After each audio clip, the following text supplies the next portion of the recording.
Part two was we wanted to adjust. Now, when we measured your numbers on the flight scope, a lot of the numbers were low.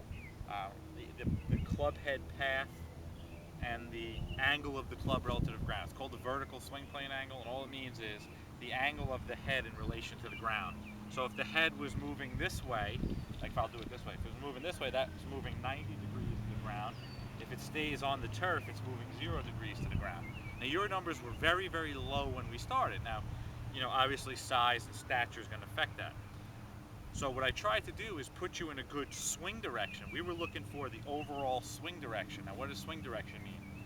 When the thing enters about shoulder height till the club disappears behind the body, we look to zero out that swing direction.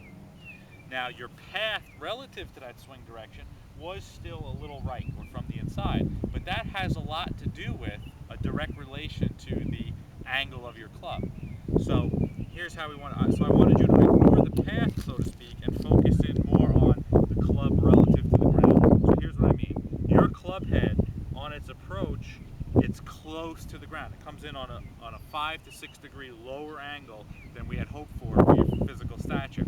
So just in a couple swings, we were able to adjust that, and we were happier with everything. It brought the path to only a couple of degrees inside out. So how did we do that? Basically, you do it just by, you just reposition yourself. I think in an effort to try to, get your trunk behind your pelvis, you started setting up more with your body this way. So we just adjusted you adjusted your setup, because I was telling you to keep the club higher, and that was the way you felt you could personalize it. So you adjusted your setup by more. I think you felt like your right shoulder was a little higher than your left shoulder, and that helped bring the club up higher. So the neck would stay back and the right shoulder would feel just a touch higher, and that would help us on that club head being vertical to the ground.